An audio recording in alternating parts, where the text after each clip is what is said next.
नमस्कार साथियों, मेरा नाम दीपेंद्र सिंह और मैं आप सबका दोस्तों स्वागत करता हूं। उम्मीद करते हैं आप सब बहुत अच्छे होंगे, एंजॉय कर रहे होंगे। तो दोस्तों आज मैं आपके लिए बहुत ही इंपॉर्टेंट इन्फॉर्मेशन दोस्तों लेके आया हूं। कुछ रोगों के बारे में आज हम चर्चा करेंगे। एक रोग मैं आपको आज दोस्तों ऐसे बताऊंगा जो आपके एग्ज़ाम के लिए बहुत ज़्यादा ज़रूरी होंगे, बहुत ज़्यादा दोस्तों इंपॉर्टेंट होंगे। ठीक है ना।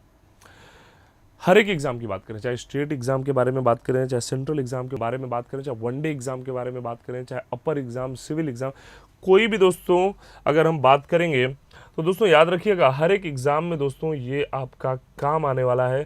तो ज़रा ध्यान से मेरी बात सुनना और उस पर चिंतन करना। ठीक है ना। तो आइए देखते हैं कैसे। तो जीका और इबोला दो ऐसे रोग हैं जो हर एक एग्ज़ाम में पूछे गए। तो ध्यान से दोस्तों सुनना है मेरी बात। और सबसे पहले मैं बात करूंगा जीका के बारे में। दोस्तों पहला क्वेश्चन तो एग्जाम में डायरेक्ट ये आ जाता है कि जीका दोस्तों है क्या। तो याद रखना, जीका दोस्तों एक वायरस है।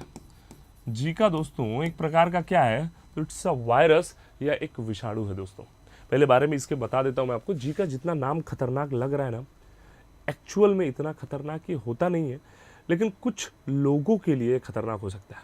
देखिए जीका ज़्यादातर रिपोर्ट होता है जंगलों में, पहाड़ों पर। यदि आप पहाड़ पर और जंगलों में घूमने जा रहे हैं तो कभी भी फैशन और स्टाइल करके मत जाइए कि हाफ कपड़ा पहन के चल जा रहे हैं। ना भैया, फुल कपड़ा पहनिए, एकदम दस्ताना वस्ताना, जूता मोजा पहन के जाइए। क्योंकि जीका वायरस घूम रहा है। इसको लेके कौन घूम रहा है, तो एक मच्छर होता है जिसका नाम है दोस्तों टाइगर मॉस्किटो, एडीज एल्बोपिक्टस या एडीज इजिप्टी भी आप उसको कह सकते हैं। टाइगर मॉस्किटो उसको इसलिए कहते हैं क्योंकि उसके शरीर पर सफ़ेद और काली धारियां पाई जाती हैं दोस्तों, इसलिए उसको टाइगर मॉस्किटो कहा जाता है। ठीक है ना। तो जीका वायरस पाया जाता है मच्छर के अंदर। कौन से मच्छर? एडीज मच्छर के अंदर। फीमेल एडीज मॉस्किटो, मादा ही हमेशा काटती है, नर मच्छर शाकाहारी होते हैं। ठीक है। तो मादा एडीज मच्छर यदि बाइट करता है आपको, तो आपके अंदर वही माइल्ड फीवर, थोड़े बहुत चकत्ते, थोड़े बहुत शरीर पे दाने दिख सकते हैं। लेकिन जीका यदि किसी गर्भवती महिला को बाइट करे, जीका का मतलब कि वो मच्छर जो है यदि किसी गर्भवती महिला को बाइट करे, तो गर्भवती महिला के अंदर जीका वायरस यदि ट्रांसफर हुआ तो उस गर्भ में पल रहे बच्चे को एक रोग कर देता है जिसका नाम है माइक्रोसिफेली। और माइक्रोसिफेली का दोस्तों मतलब सीधा सा होता है, माइक्रो मीन्स छोटा और सिफेली मतलब ब्रेन, मतलब मस्तिष्क का छोटा होना ही दोस्तों कहलाता है माइक्रोसिफेली। तो ये महिलाओं के लिए, खासकर उन महिलाओं के लिए जो गर्भवती महिलाएं हैं, उनके लिए ये रोग खतरनाक हो सकता है। तो याद रखना, गर्भवती महिलाओं को प्रोटेक्शन देना है। पहाड़ों पर, जंगलों में जो एरियाज है, जो नदी के पास एरियाज है, जंगल के पास, उनको, माताओं और बहनों को खास ध्यान देने की जरूरत है। तो जीका एक वायरस है। एग्जाम में पूछता है कि फर्स्ट केस इसका कब रिपोर्ट हुआ। ये एग्जाम में पूछा गया। इसका फर्स्ट केस दोस्तों देखा गया था करीब करीब 1947 में। कहाँ पे दोस्तों देखा गया, तो युगांडा में देखा गया था। 1947 में युगांडा में बंदरों में इसके केसेस देखे गए। बंदरों में, प्राइमेट्स में देखे गए, मंकीज में देखे गए। ठीक है ना। इसके अलावा दोस्तों अगर पूछा जाए आपसे कि ये प्रभाव किसको डालता है, तो दोस्तों ये होस्ट के बारे में अगर हम बात करें, होस्ट इसका कौन है, तो खासकर इसका होस्ट प्रेग्नेंट लेडीज है। कौन है दोस्तों, तो प्रेग्नेंट जो लेडीज होती है ना, वो इसकी खासकर होस्ट है, जिन्हें हम गर्भवती महिलाएं भी कहते हैं। ठीक है ना। फिर मैंने आपको बताया कि इसका वेक्टर, एग्जाम में पूछेगा जीका वायरस का वेक्टर बताओ, वाहक कौन होता है। तो दोस्तों जरा ध्यान से सुनिएगा, इसके वेक्टर के बारे में मैं आपको बता दूं। इसका वेक्टर या वाहक अगर आपसे पूछा है तो आप बताएंगे एडीज मॉस्क्यूटो। क्या बताएंगे? एडीज मॉस्क्यूटो बताएंगे दोस्तों, या एडीज मच्छर बताएंगे आप। ठीक है ना। एडीज मच्छर बताएंगे। और कौन सा एडीज मच्छर, तो हमेशा फीमेल ही आपको बाइट करती है। तो इस बात को ध्यान रखिएगा कि कौन सी मच्छर काटेगी आपको, तो फीमेल एडीज मच्छर ही आपको दोस्तों बाइट करेगी। इसके अलावा रोग के बारे में यदि आपसे पूछा जाए कि भैया बता दीजिए कौन सा डिजीज ये फैलाएगा, तो डिजीज के बारे में मैं आपको बता दूं दोस्तों, गर्भवती महिला के गर्भ में जो बच्चा पल रहा है उसमें एक रोग फैला देता है जिसे माइक्रोसिफेली कहते हैं। माइक्रो मतलब समझते हैं, माइक्रो मतलब होता है छोटा, स्मॉल, और सिफेली का मतलब होता है दोस्तों ब्रेन। इसका मतलब है सीधा सा मतलब हो गया स्मॉल ब्रेन या छोटा मस्तिष्क। क्लियर है?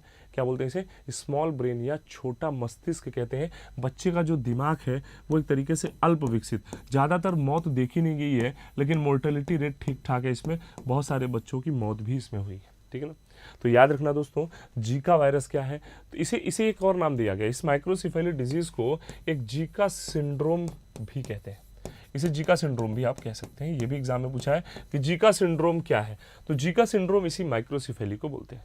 तो माइक्रो का मतलब दोस्तों क्या होता है, छोटा, और सिफेली का मतलब दोस्तों क्या होता है, ब्रेन। तो याद रखिएगा, मस्तिष्क का छोटा होना, अल्प विकसित होना ही कहलाता है माइक्रोसिफेली। तो ये मैंने आपको बताया जीका के बारे में। जीका क्या है, वायरस है। फर्स्ट केस 1947 में युगांडा में देखा गया, बंदरों से हमारे अंदर भी दोस्तों आया। होस्ट इसका अगर देखा जाए तो प्रेग्नेंट लेडीज, गर्भवती महिलाएं। वेक्टर वाहक एडीज मॉस्किटो। एडीज मॉस्किटो को हम, एक और क्वेश्चन पूछा था यहाँ पे कि एडीज मॉस्किटो को और क्या कहा जाता है, तो एडीज को टाइगर मॉस्किटो कहते हैं। एडीज एल्बोपिक्टस जो होता है ये कहलाता है टाइगर मॉस्किटो। क्यों कहते हैं टाइगर मॉस्किटो, क्योंकि मैंने आपको बताया कि इसके शरीर पर सफ़ेद और काली धारियां पाई जाती हैं, इस वजह से इसको टाइगर मॉस्किटो कहते हैं। बहुत सारे लोग भ्रांतियां पाल लेते हैं कि सर इसको टाइगर मॉस्किटो इसलिए कहते हैं क्योंकि टाइगर का खून पीता है। ऐसा नहीं है भाई, मादा एडीज मच्छर खून पीती है। नर मच्छर प्योरली शाकाहारी होते हैं, महाकाल के भक्त होते हैं, फ्लावर जूस पीते हैं, 1.5 से 2 दिन में मर जाते हैं। एक्चुअल में मादा मच्छर खून इसलिए पीती हैं दोस्तों क्योंकि इनको अंडे देना है, प्रजनन करने के लिए इन्हें प्रोटीन की आवश्यकता होती है, इसलिए ये ब्लड पीती हैं। तो दोस्तों आज मैंने आपको एक इन्फॉर्मेशन दिया। नेक्स्ट वीडियो में एक और डिजीज मैं आपके लिए ऐसे ही लेके आऊंगा जो आपके लिए बहुत ही ज्यादा महत्वपूर्ण है। और याद रखना दोस्तों, ये हर एक एग्जाम के लिए बहुत ही कॉमन चीज है, चाहे स्टेट लेवल का एग्जाम हो, चाहे सेंट्रल लेवल का एग्जाम हो, चाहे अपर एग्जाम हो, लोअर एग्जाम हो, हर एक एग्जाम में रोग से क्वेश्चन आते हैं। तो ऐसे इंटरेस्टिंग फैक्ट मैं लेके आता रहूंगा कुछ डिजीजेस के और भी। तब तक के लिए बाय बाय, टेक केयर, नमस्कार दोस्तों, जय हिंद।